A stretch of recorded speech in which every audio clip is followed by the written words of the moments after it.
Welcome to the Leo. ఇప్పుడే ఒక breaking news అందుతుంది. ఒక రకంగా జగన్మోహన్ రెడ్డికి ఇది ఒక షాక్గా చెప్పుకోవచ్చు. ప్రస్తుతం గన్నవరం ఎమ్మెల్యేగా ఉన్నటువంటి వల్లభనేని వంశీ అయితే తెలుగుదేశం పార్టీలో గెలిచి దాదాపుగా ఇప్పుడు వైసీపీ పార్టీలో గెలిచిపోయాడు అనుకోండి. ఆ వల్లభనేని వంశీ అరెస్టు వారెంట్లు అయితే 4 జారీ అయినట్లుగా తెలుస్తుంది. దీనికి సంబంధించి ప్రజాప్రతినిధుల కోర్టు అయితే ఒక సంచలన తీర్పునైతే వెలువరించడం జరిగింది. విజయవాడలో గత కొద్ది రోజులుగా వల్లభనేని వంశీకి సంబంధించిన 4 కేసులు, అవి 2019 సమయానికి సంబంధించిన కేసులు విచారణ జరుగుతున్నాయి. అయితే గత కొద్ది రోజులుగా విచారణకు హాజరు కాకుండా వంశీ తప్పించుకు తిరుగుతున్న నేపథ్యంలో ఆగ్రహించిన కోర్టు అయితే వల్లభనేని వంశీ మీద అరెస్ట్ వారెంట్ అయితే జారీ చేయడం జరిగింది. ఒకదాని మీద కాదు, దాదాపుగా 4 కేసుల మీద కూడా ఒకేసారి అరెస్ట్ వారెంట్ జారీ చేయడం అనేది ఇప్పుడు వైసీపీ వర్గాలను ఒకసారిగా షాక్ గురి చేసిందని చెప్పొచ్చు. అయితే ఎందుకు విచారణకు హాజరు కావట్లేదు అనే దాని మీద కూడా స్పష్టంగా కోర్టుకి వివరణ ఇవ్వని నేపథ్యంలోనే ఆ విచారణకు హాజరు అవ్వాలని ఆల్రెడీ చెప్పినప్పటికీ కూడా వల్లభనేని వంశీ హాజరు కాకుండా గత కొద్ది రోజులుగా తప్పించుకుని కేవలం తన న్యాయవాదిని మాత్రమే పంపుతున్న నేపథ్యంలో వెంటనే అరెస్ట్ వారెంట్ జారీ చేసి హాజరుపరచాలని చెప్పి ఆదేశించినట్టుగా తెలిసింది. అయితే ఇది కేవలం అంటే దీనికి సంబంధించి మరికొంత సమాచారం తెలియాల్సి ఉంది. అయితే కేసులు ఏంటి అంటే గతంలో ఏదైతే ధర్నాలు రాస్తారోకోలకు సంబంధించి నమోదైనటువంటి పలు కేసులు ఉన్నాయో, అది అధికారులు కావచ్చు, పోలీసులు కావచ్చు, లేదా ఎవరైనా పెట్టిన కేసులు కావచ్చు. సో ఆ కేసులే విచారణ జరుగుతున్నాయి. ఏ కేసులో కూడా ఇప్పటివరకు ఏమీ తేలలేదు. వాస్తవానికి వల్లభనేని వంశీ గన విచారణకు గన సక్రమంగా హాజరై ఉంటే ఈ పాటికి కేసులో ఒక స్పష్టత వచ్చి ఉండేదేమో. బట్ ఆయన హాజరు కాకుండా తప్పించి తిరుగుతున్నాడు. పైగా ఇటీవల కాలంలో రెగ్యులర్గా కేసుల నుంచి తప్పించుకు తిరగటం, ప్రతిసారి మినహాయింపులు అడగడంతో విజయవాడ ప్రజాప్రతినిధుల కోర్టు అయితే కొంచెం ఆగ్రహం వ్యక్తం చేసింది. అందుకనే ఏదైతే విచారణ జరుగుతున్నటువంటి 4 కేసులు ఉన్నాయో ఆ 4 కేసుల మీద ఎట్ ఏ టైం ఒకేసారి అరెస్ట్ వారెంట్ అయితే జారీ చేయడం జరిగింది. దీంతో వైసీపీ వర్గాలు ఒకసారిగా షాక్కు గురై అయితే లీగల్గా సమాధానం ఇచ్చే అవకాశం అయితే ఉంటుందని చెప్తున్నారు.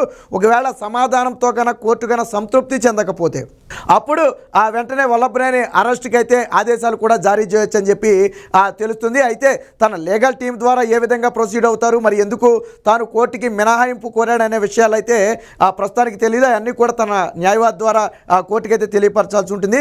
ఇక వల్లభనేని వంశీ వ్యవహారం మొదటి నుంచి కూడా కొంత వివాదాస్పదంగా ఉంది, మనందరికీ తెలిసిందే.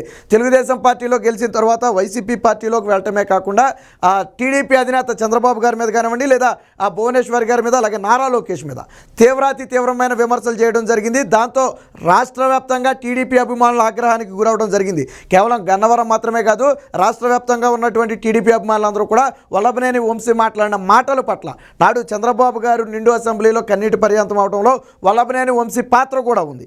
గన్నవరంలో ఎలా గెలుస్తాడో కూడా మేము చూస్తామని చెప్పి టీడీపీ నేతలు చెప్పడం జరిగింది. ఇక రాజకీయ పరిణామాలు ఇటీవల చూస్తే యార్లగడ్డ, ఎవరైతే వైసీపీ పార్టీకి పట్టున్నటువంటి నేత, గతంలో అభ్యర్థిగా ఉన్నటువంటి యార్లగడ్డ, గతంలో వల్లభనేని వంశీ ఇదే యార్లగడ్డ మీద విజయం సాధించడం జరిగింది. సో యార్లగడ్డ ఇప్పుడు తెలుగుదేశం పార్టీలో చేరటం, దాదాపుగా గన్నవరం సీట్ని యార్లగడ్డకు కన్ఫర్మ్ చేయడం కూడా ఒక రకంగా వల్లభనేని వంశీకి మింగుడు పడిన అంశంగా మారింది. ఇదే సమయంలో అసలు వైసీపీ నుంచి వంశీకి టికెట్ ఉందా లేదా అనేది కూడా ఇప్పటివరకు స్పష్టత లేదు. దాదాపు మెజారిటీ లిస్టులు 5 లిస్టులు ప్రకటించినప్పటికీ కూడా దీనికి సంబంధించి ఎటువంటి సమాచారం లేకపోవడంతో దాదాపుగా ఈసారి వంశీకి టికెట్ కూడా వైసీపీ నుంచి ఉండకపోవచ్చు. ఎందుకంటే అటుపక్క తెలుగుదేశం పార్టీ మామూలుగానే గన్నవరం అనేది కంచుకోట, ఎందుకంటే జగన్మోహన్ రెడ్డి అంతవేవులో కూడా అక్కడ తెలుగుదేశం పార్టీనే గెలిచింది. సో అక్కడ వల్లభనేని వంశీని చూసి ఓటేయలేదు, తెలుగుదేశం పార్టీ జెండాను చూసి ఓటేశారు.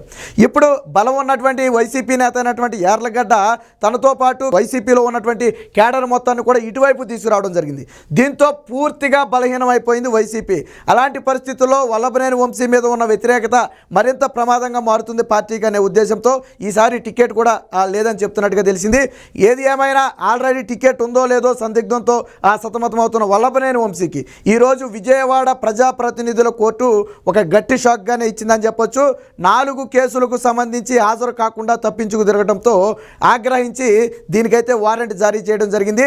మరి పోలీసులు అదుపులోకి తీసుకుని హాజరుపరిచే ప్రయత్నం చేస్తారా, లేదా లీగల్గా కోర్టుకు అప్రోచ్ అయ్యి తన సంజాయిషి అంటే ఎందుకు హాజరు కాలేదనేది, కేవలం ఈ ఒక్క వాయిదా కాదు, సాధారణంగా ఒక వాయిదాకి హాజరు కానంత మాత్రాన కోర్టులు ఏమీ అరెస్ట్ వారెంట్లు జారీ చేయవు.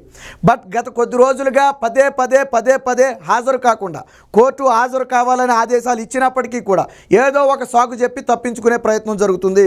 సో కావాలని తప్పించుకు తిరుగుతున్నారు. కేసుని మరింత జాప్యం చేయడానికి, విచారణ ముందుకు సాగకుండా అడ్డుకోవటానికే తప్పించుకు తిరుగుతున్నారని చెప్పి చెప్పడం అయితే జరిగింది. ఆ ఉద్దేశంతోనే కోర్టు అయితే ఈరోజు అరెస్ట్ వారెంట్ జారీ చేసినట్టుగా తెలిసింది. ఏది ఏమైనా ఈరోజు వల్లభనేని వంశీకి అరెస్ట్ వారెంట్ జారీ చేయడం అనేది వైసీపీ వర్గాల్లో ఒక్కసారిగా ఉలిక్కిపాటుగా చెప్పుకోవచ్చు. ఒకవేళ నిజంగా వల్లభనేని వంశీ అరెస్ట్ అయితే మాత్రం అది వైసీపీకి పెనుదెబ్బగానే చెప్పుకోవచ్చు. అయితే లీగల్గా అవకాశం ఉన్న నేపథ్యంలో ఇప్పటికిప్పుడు అరెస్ట్ జరగకపోవచ్చు. కానీ వంశీ వ్యవహార తీరు పట్ల కోర్టులు కూడా ఆగ్రహం వ్యక్తం చేశాయి అనడానికి ఈరోజు విజయవాడ ప్రజాప్రతినిధుల కోర్టు ఇచ్చినటువంటి ఉత్తర్వులే నిదర్శనంగా చెప్పుకోవచ్చు.